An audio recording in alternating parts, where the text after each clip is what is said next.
What's up, sports bettors? I got 5 player props, including some plays for Game 2 of Lakers versus Nuggets, and we're going to be looking at PrizePicks. And I said this yesterday. Unfortunately, I got to say it again. I'm not actually going to be able to place this bet. Usually, I show you, I put my money where my mouth is. I bet everything I say I'm going to bet, right? I show you my bet slips, but unfortunately, I'm currently in Las Vegas where there's literally no online sports books. There's no PrizePicks. There's no Fliff. So kind of stinks, but I'm not going to be able to bet it. But again, the point of these videos is I like to kind of explain the strategy, right? How does PrizePicks work? And I know I've broken it down before, but the math behind PrizePicks, it's so important to understand.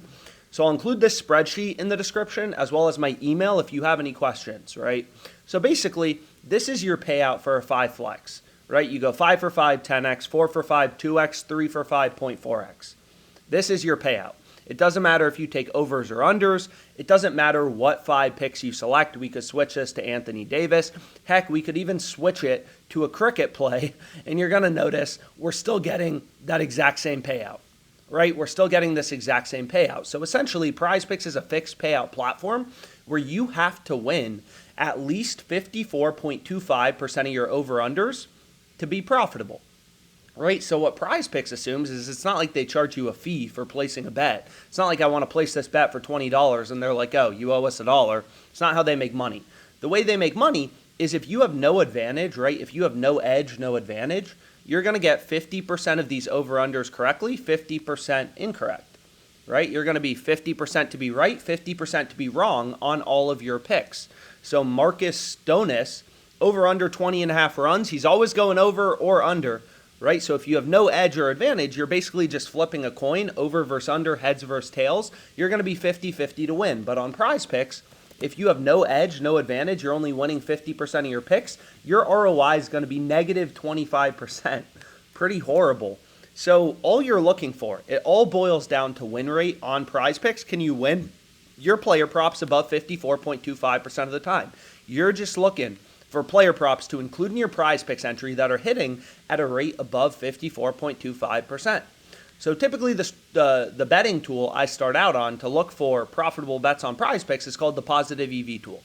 And again, all PrizePicks boils down to is can you get these over-unders? Like people add in all these ways. Oh, this is how you make money, betting on PrizePicks. This is how you make money on PrizePicks. Nothing matters except for can you win over 54.25% of your player props? Because if you can win 56% of your player props, this is literally just PrizePicks payouts broken down. There's nothing complicated. This is the payout of a PrizePicks 5 flex, and if you're hitting 56% of your picks, your ROI is going to be 11.9%. Literally just running through the math. You can take a look at this spreadsheet, reach out to me with any questions, but it all boils down to just can you win 54.25% of your props. So the first player prop I'd go with on PrizePicks, again, I'm currently not in a state, Vegas literally is horrible for sports betting. Never come here. I'm never coming back here. No Caesars, no DraftKings, no Fliff, no PrizePicks. It's pretty horrible, honestly. So the first player prop that I'd recommend betting is Tyler Wells under 2.5 earned runs. So the question is, why is this a profitable bet on PrizePicks? Well, it's a player prop that's winning over 54.25% of the time.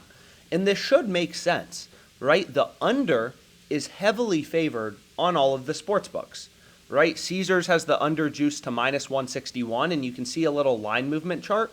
His under has been getting slammed. Caesars has moved his under from minus 131 to minus 161. So lines are ripping towards his under, right? And who knows why that happened, right? His under is becoming more likely. Maybe good hitters for the opposing team got injured, so he's facing a weaker lineup. So he's expected to give up less earned runs. You never know why lines can move, right? Just like the price of a stock, good economic news comes out, the price of the stock goes up.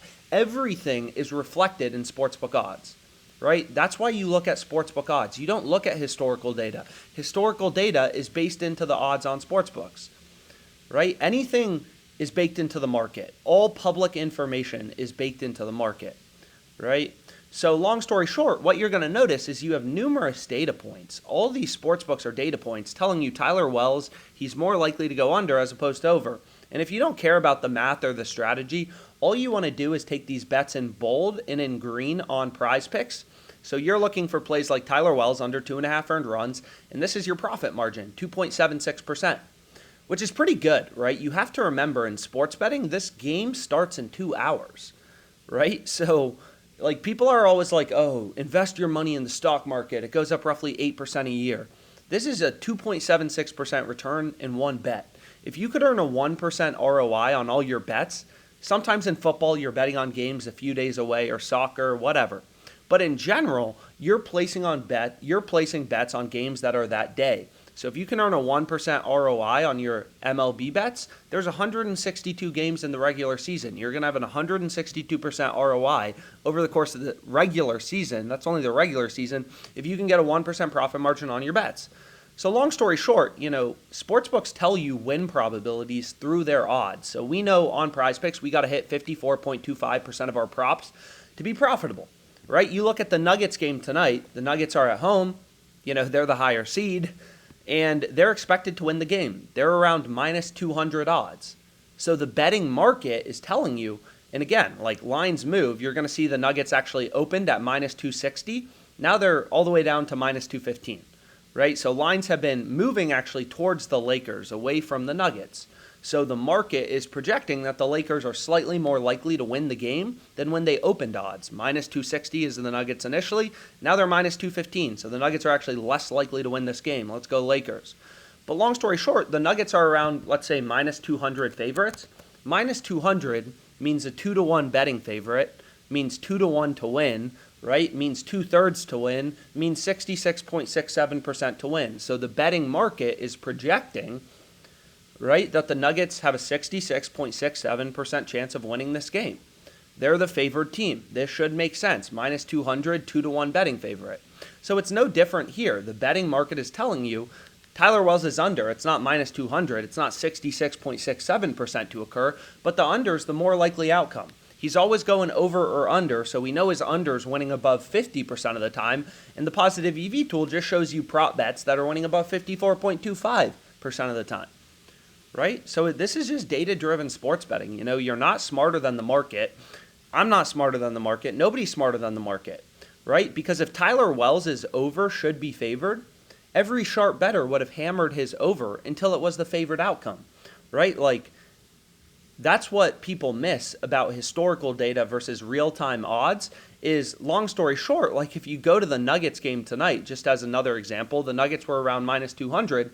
If the Nuggets should be bigger favorites, right, they already would be bigger favorites. If the Nuggets should be 4-to-1 favorites, which would be minus 400 odds, the market, sharp bettors would have already hammered the Nuggets down to minus 400. Sportsbook lines move due to supply and demand, right? Like if everyone starts hammering the under on DraftKings, you're going to see they move the under from minus 115 to minus 140. So the market is making Tyler's under more favored because there's an unbalanced amount of action coming in on the under, right? So long story short, the market, it's kind of like positive EV betting is kind of like if you could look at the price of the stock market and then trade against your friend. You look up Bitcoin, Bitcoin's $25,000 in the market. Your friend's like, yo, I'll sell you Bitcoin for $20,000. It's like, well, Bitcoin is trading in the market at $25,000. If I can buy it for $20,000, that's a no-brainer. So it's kind of the same thing here, right? We're using real-time price data, sportsbook odds, to identify value on PrizePicks, a fantasy sports company that doesn't change your payout based on you selecting over versus under. Right? PrizePicks, literally, they don't change your payout based on you selecting over versus under. So obviously, you'd rather go with Tyler Wells under 2.5 earned runs because that is the heavily, heavily favored outcome, according to a variety of data points, right? It's not just like it's one sportsbook. You have 1, 2, 3, 4, 5 sportsbooks all telling you the same thing, is under should be heavily favored. So we found a player prop winning above 54.25% of the time. Now, you also could take him over 17.5 outs. But you can see, like, this doesn't just apply to baseball. It doesn't matter, right? As a data-driven sports bettor, it doesn't matter. D'Angelo Russell, under 4.5 assists. All the books have his under heavily favored, so you'd want to take his under on PrizePicks in a 5 flex, right? It's another profitable bet. Bet in green and bold.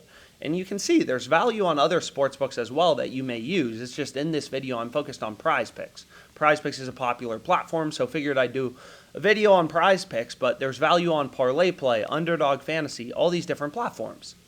So one of the tools I use as well to find profitable bets is called the Fantasy Optimizer. So you just go to Screen and then Fantasy Optimizer, and you're going to notice there's some overlap with the Positive EV tool. So it's recommending Tyler Wells under 2.5 earned runs. You're also going to see this on the Fantasy tool. But all this Fantasy tool does is it tells you the actual win probability for your bets, right? So you're going to see here, these plays 52.2%. That's not higher than 54.25%. If you're able to win your over-unders on PrizePicks 53% of the time, only losing 47% of your picks, you have an advantage, right? You're winning more often than you're losing, so you have an advantage, but you're still not going to be profitable. You got to win 54.25% of your player props to be profitable on PrizePicks. So 52.2%, 51.65%, that doesn't cut it. So the fantasy screen highlights in green all of the player props winning above 54.25% of the time. So you'd want to take Wells. You can take him over 17.5 outs or under 2.5 earned runs, right? So you'd want to take one of these picks: Miro over 2 shots on goal, Dylan Cease under 6 strikeouts, Jamal Murray over 6 assists, LeBron under 9 rebounds. There you go. You have 5 player props winning above 54.25% of the time, so you have a profitable flex play on PrizePicks. It's really that simple. All you need is player props winning above 54.25% of the time. They're all highlighted in green for you on this little fantasy optimizer. And again, sometimes there's more value on parlay play, right? You can see there's actually pretty good value on parlay play right now. There's a bunch of player props, right? Sometimes there's more value on no house advantage. So that's why I always recommend signing up for as many sportsbook accounts as you can, because you never know where the value is going to be. Sometimes there's a bunch of profitable bets on PrizePicks. Sometimes there's a lot more plays on underdog fantasy, no house advantage, parlay play, jock market. As a sharp bettor, you follow the value, right? You look for those sportsbooks that are screwing up, and sometimes it's PrizePicks that's offering profitable bets. Sometimes it's parlay play. Sometimes it's FanDuel, DraftKings, whatever. So the more sportsbooks you have, the better. But anyways, long story short, that's what I would go with on PrizePicks personally, is the 5 picks I just explained. Again, feel free to reach out with questions, and let's make some money.